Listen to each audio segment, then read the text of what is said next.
I pledge Pledge allegiance allegiance to the to the flag flag of the of the United States of America and to the republic for which it stands, one nation, under God, indivisible, with liberty and justice for all.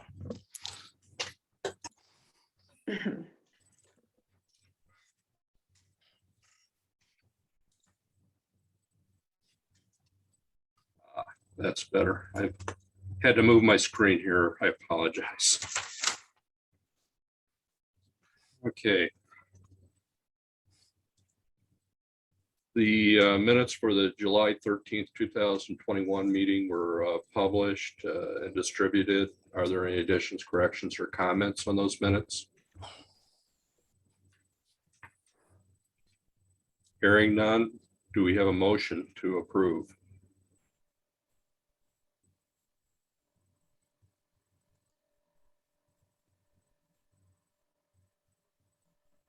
Can I get a motion to approve the minutes? Motion. Right. Do I have a second? This is Kelly Wenger. I'll second. Thank you. Motion by David Wright and second by Kelly Wenger to approve the July 13th, 2021 minutes. Any other comments? Seeing none. All those in favor signify by saying aye or give a thumbs up. Aye. Aye. Aye. Aye. So moved. The public comment part of the agenda is up now. I don't see anybody signed in. I'll still open it up to any of the public that wants to make comment today. Do we have anybody wanting to make a public comment today? Going once, going twice, going three times. We'll close that portion. Planning, the census assessment. This is an informational part of the meeting. Where are you, Mitch? That would be the, I think we're talking about Peter on this one. Yep, it's me and Scott Weber. Thank you. Okay, I will, Scott, I'll go ahead and put it up on my screen.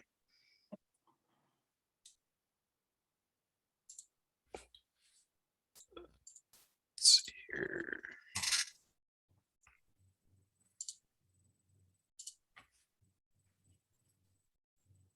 Okay, can everybody see? Yes. Yes. Great. Okay, so Scott and I are gonna go ahead and present some of the census data that's available to us. What they've released so far is still fairly limited, so we can give you updates as we gather more of the data, but we kind of crunch some numbers to compare our region to other regions, as well as show you just some of the changes that have happened with our populations. Yes, so if we look at the top line numbers for at the county level for our region, looking at the 2010 population and the 2020 population, we see that overall our region grew by about 12,517 people from 771,815 to 784,332, or a 1.6% growth for our entire region. And how that broke down in the counties, as you can see, Lake County grew by about 0.5%, Porter County grew by 5.4%, so it was the fastest growing, and LaPorte County grew by 0.9%. But all three counties did experience some growth in that 2010 to 2020 in the last decade. So looking at the next slide. So let's look at how the NERC region compared to other regions between 2010 and 2020. As we can see here, our region at the bottom grew by, as I mentioned, 1.6% for all three counties. That compared very similarly to the whole Chicago area on the Illinois side of 1.7%. So they were virtually identical.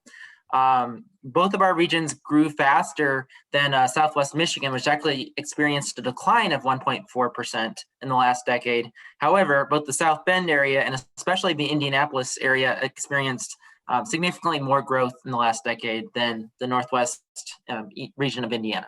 So you can see South Bend 3% growth over the last decade, and Indianapolis a whopping 13.3% growth over the last decade. So just looking at kind of our region. Next slide. So here I put together a couple of visualizations, if this will work remotely here, showing the change in population amongst the census tracts themselves. We'll see later in the slides that our populations did grow great enough in some of the census tracts that the census tracts have split yet again from 2010 to 2020 through the breakdown. Here we go with another slide here. You can see the height of the census tracts where the population is kind of peaking out with that dark red. And some of these census tracts you'll see over the years do split as we grow our populations, especially in southern Lake County and the Valpo area.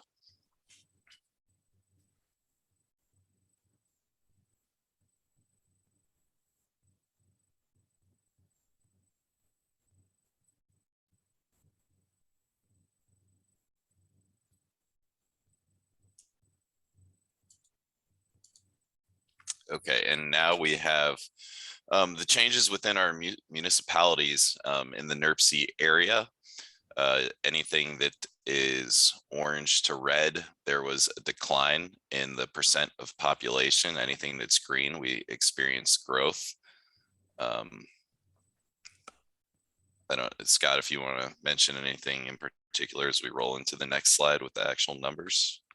Yeah, so I mean, as is clear, I mean, the far northwestern corner of our region, the industrial core in Lake County, and even looks like in northwest Porter County, definitely experienced the most decline here percentage-wise. So the communities of, and you can see that how this is actually a graph of all 41 of our municipalities in the NERC region and how they experienced population changes from 2010 to 2020 on the bar charts here.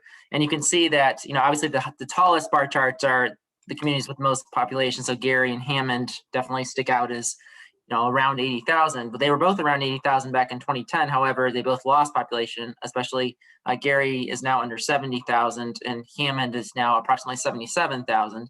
And you can see in general, some of the communities that experienced the most growth were some of the smaller communities to begin with.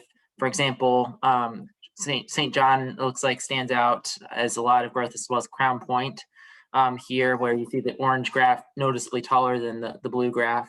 And so this is kind of just if you wanted to look at whichever municipality you're interested in, you can see that there are 41 of them on here. Do you want to go to the next slide? Okay, so now let's look at population density. This is the population divided by the municipality's land area. So obviously there might have been some annexation that occurred in the last decade, so that factored in as well. So communities that grew their land area may have become either more dense or less dense because the denominator in that equation of population over land area changed. But as you can see, the most dense communities in our region were actually the more residential communities in the northern core. So Hammond, Highland, Munster, New Chicago, Dyer, and Whiting were kind of definitely the six most dense communities in our region. They're all pretty residential. So looking at that, as you can see that how it changed over time, the density changes kind of just mirror the population changes. So in general, the communities that grew less or became less dense in the last 10 years also tended to be the communities that just lost population, and the communities that actually got more dense, for example, Crown Point and Winfield, both experienced pretty marked density gains. Maybe they weren't as dense to begin with, but because they grew a lot in population, they definitely became more dense in terms of people per square mile. So next slide. Okay, so here we were able to see housing and some racial demographics, that's all they've released so far. But this is how our housing numbers are looking by census tract in the region for the 2020 census. There will be more maps coming out as we get more information and can compare the data to previous years at different levels of geographies as well. And this is our percentage of minority by census tract. This is really all we have so far that will play into a real reevaluation of our EJ areas. This is only one component that we look at to determine where our EJ areas are going to be, but this is looking fairly similar to previous censuses as well, as far as the racial breakdowns within our region. And then this is just another map that highlights these blue lines here show where the previous census tracts were split due to gains in population throughout the region. And then finally, so this census data will become easily accessible on Thursday. Right now, it's kind of a complicated format to download.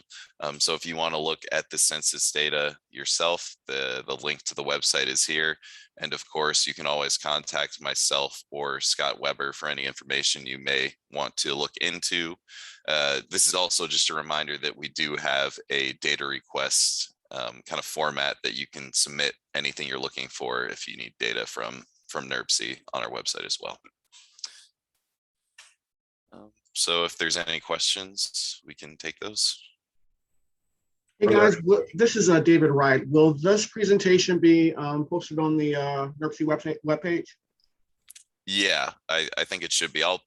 It'd be a good idea for me to probably put this under our data section of the website. So I'll do that.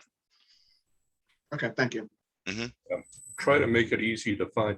And I appreciate the fact that you're downloading stuff and you're helping our communities, because it is a little hard to get the information. Yeah, it can be a little complicated. So anything you need specifically, feel free to reach out to me and I can clean it up and get it to you. Any other questions for Scott or David or Peter? Peter, Scott, are you going to be giving this on Thursday? A condensed version of this, yes, just for the sake of time, but we'll mention what we've seen so far at the commission meeting on Thursday. Thursday will be an executive board meeting of the commission at 9 o'clock. And that will also be a Zoom meeting. Kevin? Yes. Tom Schmidt from Cherville. I was wondering, do you guys have a chart of the participation from each community in the census? I don't believe we have that at the time. We can look into that if that's a release figure yet. Maybe get back to you offline on that, but yeah, I don't have an answer for you right now, Peter. Yeah, I will have to look into that. I do believe that they were going to release participation numbers fairly early on, so it should be available soon, if not already, but I'll double check that. If you can, that'd be good to have on Thursday, of course. Okay, sounds good. Thank you. Thank you, Tom. Any other questions? Kevin, this is Thomas Dow. I'm NERC's new Director of Transportation. So this is my first meeting of the TPC, so I appreciate being here. I did want to say that as the Census Bureau continues to release data over the next year or so, that's going to trigger some additional requirements that we'll need to be looking at. In about a year, I believe it is, the Census Bureau will release the new urban area boundaries for both the Chicago region and the Michigan City region. And we will have to take a look at those. We will have to adjust the urban area boundary for federal highway purposes, which will then trigger a need for us to look at our functional classification map system as well. So I just kind of wanted to throw that out that, you know, whenever the census comes around every 10 years, it does trigger some specific actions that NERC as an MPO will have to follow up with. And so we will be advising this committee and the executive commission and others as well about what those requirements are as we get closer to them. But since we did a census presentation this morning, I thought I would mention that. And of course, staff's aware the redistricting taking place and people are biting at the bit to get all that information to do their redistricting. So anything staff can do to help our public officials, appreciate it. Thank you. Thank you, Tom. Let's move on to programming. Mr. Chairman, Yes, sir. a little bit of a little housekeeping issue. When we had the vote on the minutes, that should have been a roll call vote. So apologize for that oversight. Can you please call a roll call vote on the minutes? I think we already have a motion and a second. We start Zoom meetings. I know. Laura, do you have the roster? Can you guys hear me? Yes. Yes, we can, Okay. Flor. Mary Tanis, Kevin Brightsky, Yes. thank you. Justin Keel, George Topple, Yes. thank you. Jim Tunn or Mark Odell, Tom Dermody, Jerome Prince, Tom McDermott or Dean Button, Bill Carroll, Jocelyn Denham, Lori Mercer, Matt Murphy or Mike Jabo, David Wright, Yes. thank you. Blossom Mabon, Beth Schrader, Beth West, Robin Barzoni Tillman, Nicole Barker or Kelly Wenger, Yes. thank you. And Kay Nelson or Heather Ennis. That is a total of 4. That'll do it. Thank you. That concludes roll call. Thank you. Thank you for keeping me straight, Mitch. These Zoom meetings are, People are keeping me straight, Mr. Chairman, so. now we can go on to programming. Is Charles going to handle this part? Or? Yes, he should. Okay, the public comment report, amendment 22-02 to the 2022 to 2026 Transportation Improvement Program. That amendment was released for a 21-day public comment period, which began on August 19th and ended on September 9th. The amendments were made available on NERC's website. No comments from the public were received during this comment period on the proposed projects on the amendment. NERC did not receive any technical comments from the interagency consultation group either. So air quality complete date was given by the ICG on August 27th, 2021. All projects were found to be exempt from the air quality conformity and non-regionally significant. So moving on, amendment number 2 to the tip. NERC is still waiting for approval from Federal Highway and Federal Transit Agency or Federal Transit Administration on the 2022 to 2026 State Transportation Improvement Program. So we still need to move forward on the amendments to get the projects that are in the tip into the STIP. It seems kind of confusing, but all of the MPOs are working off from a 2022 to 2026 tip, but the state right now is operating under the 2020 to 2024 tip. So it is kind of confusing. If you feel like you're on a merry-go-round, we are. So we are moving to make sure that any of the projects that have phases, changes any phases in 2022 or 2023 are into the current STIP. So amendment number 2 does contain some of those, but largely it has a lot of projects from are from NDOT. So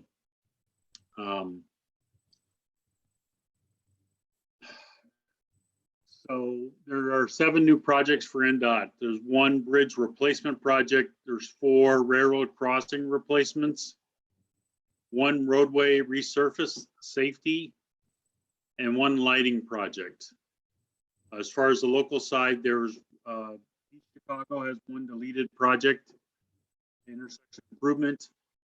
Hobart is accelerating one of their projects into fiscal year 2022. That's an intersection improvement project. LaPorte is adding a design phase to one of their road rehab projects. Portage is adding a new project, road reconstruction. The project was already in the TIP, but it was starting to get kind of confusing. So what we did was we created a new project to help unmuddy the waters. So that's what Portage is doing on that one.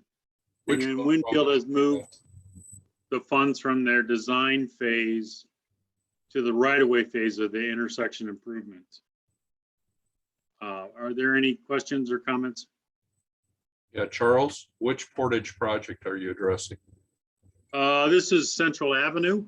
Thank you. It was originally in the project in the TIP, and it really became confusing because there's 3 different projects going on. One's in 22 and one's in 23, and then Porter County has a project.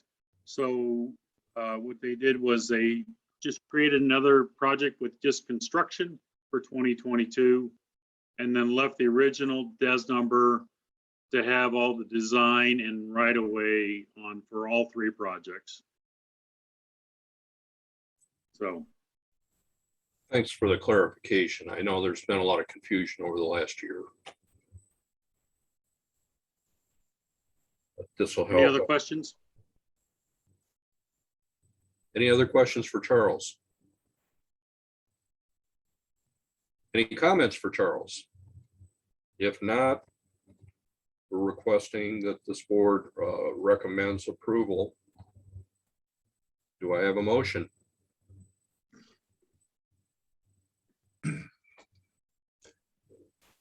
I'll make the motion to approve. Thank you, George. Do I have a second?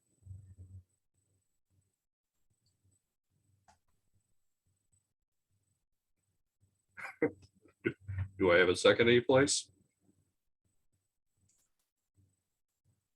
David Wright, I'll second. I'll second. Steve King from Maryville. David Wright first.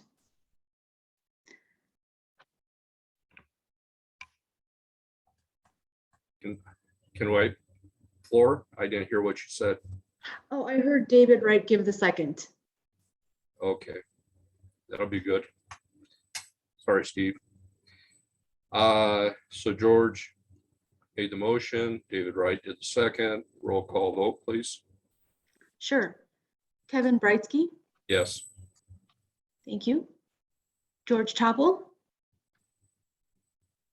Yes. George, thank you. David Wright. Yes. Thank you. And Kelly Wenger. Yes. Floor, Yes. we're getting a yes vote from Frank Rivera from East Chicago. Okay. Frank Rivera is also a yes, so that updates it to 5. So moved. Thank you. Go forward this Thursday with a favorable recommendation for Chairman Topol to deal with. Thank you, George. Next, we'll move to topical committees, Environmental Management Policy Committee. Don't believe anyone's, I don't think Kathy's here. Don't hear anybody, so we'll move on to Pedal and Paddle. Thank you, Mr. Chairman. We at Pedal and Paddle, we hosted a micromobility webinar on August 31st. It was well attended. About 35 participants were on the phone or on the Zoom call. The mobility webinar is now available for anyone to go through at your leisure on our YouTube channel. NERC does have a YouTube channel. It's pretty easy to find our channel. Go to YouTube, search NERC, there we are. And you'll see the micromobility webinar front and center, including this meeting, probably, and all other meetings that you may have missed in the past. So you can catch up on your NERC viewing. So that's what you can find on the site. And our next meeting for Pedal and Paddle will be October 7th, Mr. Chairman. Thank you. Land Use Committee. Don't see them on, so let's go on to Surface Transportation Committee. The Surface Transportation Committee has not met since this committee's last met. And our next meeting is going to be on Tuesday, October 5th at 9 a.m. And that's all I have for now. And finally, TROC, Transportation Resources and Oversight Committee. Charles? TROC has not met, and our next meeting will be October 27th, I believe. October 26th. And that'll be for Porter Lake will be in the morning, I assume, and LaPorte in the afternoon. Yes, Porter and Lake counties at 9 a.m. and LaPorte County is at 1 p.m. Very good, thank you. Reports from planning partners. South Shore Clean Cities. Emily Nader is standing in for Lori Cagle. All right, hello everyone. So I will start off with the IDEM VW program. So they are meeting right now. That's why Lori Cagle is not on this call. She is sitting in on that call. But they are discussing a few things, one of them being the statewide electric vehicle education, outreach, and marketing solicitation. South Shore Clean Cities did go out for a full solicitation, and Lori actually did inform me just right before this call that we were selected. It was a unanimous approval to get going on that contract, so we will be moving forward with that. South Shore Clean Cities also submitted 9 different grant requests for the VW Round 3 funding to replace 55 diesel vehicles. We did apply for over $5.4 million in funding for projects totaling over $17 million. And then moving from that, Mitch did mention that we did have the micromobility webinar. Our executive director, Carl Lissick, did present on that webinar with NERC. As he mentioned, that will also be available on the YouTube channel to go back and revisit that. We are working with NERC to develop the Northwest Indiana Clean Air website, just to kind of house all of the information for the different clean air programs that are going on in the region, things like the Green Fleet program, Partners for Clean Air, and the Region Man campaign. And we are hoping to make that website go live this fall. We are also co-hosting the Sustainable Solutions Conference and Expo on October 26th. That will be co-hosted with the City of South Bend Office of Sustainability and MACOG, the Michiana Area Council of Governments. That will be at the Century Center in South Bend, and we will have different listening sessions, or I'm sorry, just in-person sessions for cleaner fleets, greener buildings, and managing different sustainability initiatives. We'll have different exhibit booths and indoor display vehicles there. Registration for that event is still open, so if you would like to attend, the registration will be on our website, or you can contact myself or Lori directly, and we would be able to assist you with that. And the last thing is that our annual golf outing is coming up. It is a week from today on the 21st. Registration is full, so we are no longer accepting any additional registrations, but we know that a few of you are going to be attending, so we are looking forward to seeing you there. And that is all I have. Any questions for Emily? Come on, you have to have questions. She's new. Thank you, Emily. Thank you. You did a good job. We have a series of other business, staff announcements, and upcoming meetings listed. Are there any other meetings or announcements that someone would like to make at this time, or? Yeah, I think Thomas, Thomas has an announcement to make, and then Charles. Yes, thank you, Mitch and Kevin. First, I wanted to say that on Friday last week, NERC issued an RFP to hire a consultant to help us update our regional travel demand model, which we use to forecast traffic, which helps us evaluate all the projects that are proposed in the region and help us help the project sponsors with their project development as well. So we hope to have them under contract by November, and hopefully we'll be done with the modeling process by August next year as well.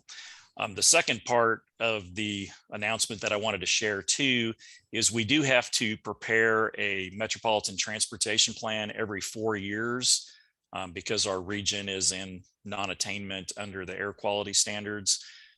So we last adopted our plan about 2 years ago in May. And so we have to have our next plan iteration done by May 16th, 2023. I'm sorry. It's kind of hard for me to think 2 years in the future, but we are going to be starting the process of refining the schedule, and we will be coming back to this committee in November with a detailed presentation about how we plan to tackle that process as well. So I just wanted to let you know that we're thinking about it. We don't want our plan to lapse because that would have consequences like freezing the tip. We wouldn't be able to add additional projects to it. We just want to avoid that. So we want to make sure we get started and are able to proceed in a timely manner. So it's just kind of a heads up about what we're thinking calendar wise. So thank you. Thank you. Other announcements? Yes, I have one announcement. Many of you know Ken Martin. He died of an accident over the past weekend.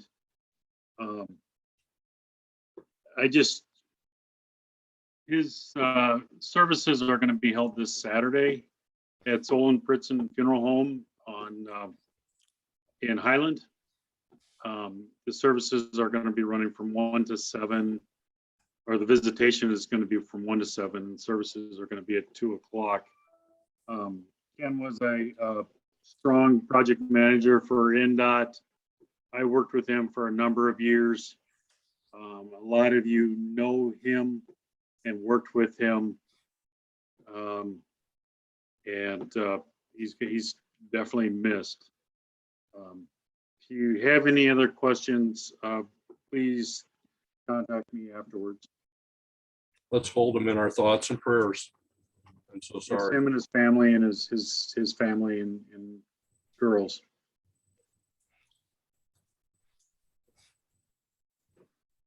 Anything else good for the order?